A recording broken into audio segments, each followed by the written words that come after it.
Karibu kwenye chaneli yetu ya Usiteseke na naitwa Angela Kanini. Leo ninakuletea vitu vitatu ambavyo wanaume wengi wanavitamani lakini wanaona aibu kuviomba. Wanaume wengi wamefundishwa tangu wakiwa wadogo kwamba mwanaume halii, halalamiki, haonyeshi udhaifu na anatakiwa kuwa mvumilivu.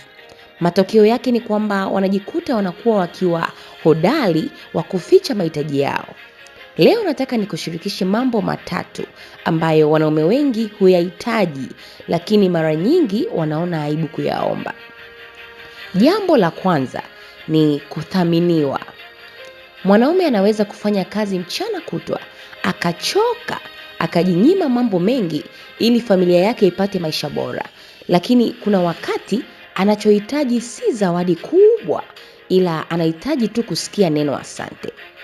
Neno la shukrani ni fupi kama nyundo, lakini linaweza kumrudishia nguvu ambazo hata usingizi hauwezi kumpa. Tatizo ni kwamba wanaume wengi hawawezi kusema naomba unishukuru. Wanaona aibu, hivyo wanabaki kimya wakitumaini utaona juhudi zao au utajiongeza. Jambo la pili ni kuaminiwa. Hakuna kitu kinachoumiza mwanaume kama kujitahidi kuwa mwaminifu lakini kila siku anaonekana kama mtuhumiwa au mhalifu.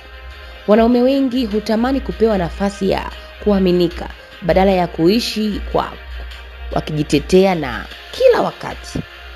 Kuaminiwa hakumaanishi kufumbia macho makosa. Ila kunamaanisha kumpa nafasi ya kuthibitisha tabia yake.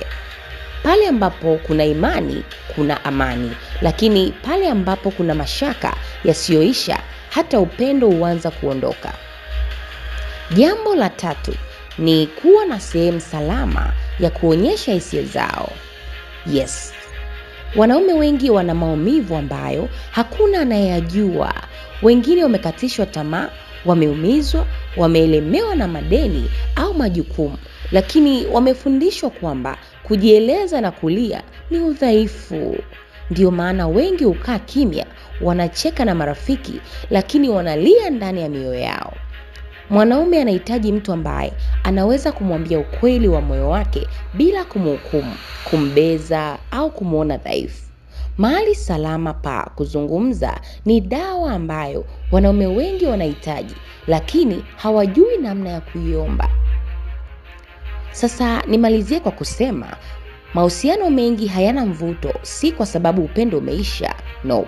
Ila ni kwa sababu watu wameacha kusikiliza yale ambayo mioyo ya wenza wao inashindwa kuyasema.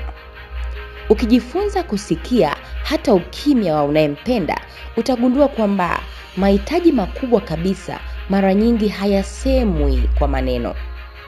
Yanaonekana kupitia matendo, ukimya na macho yanayotamani kueleweka. Kwako wewe ni lipi kati ya haya unadhani wanaume wengi ulificha zaidi? Andika maoni yako na usisahau kushare ujumbe huu ili uwafikie wengi zaidi. Asante na karibu.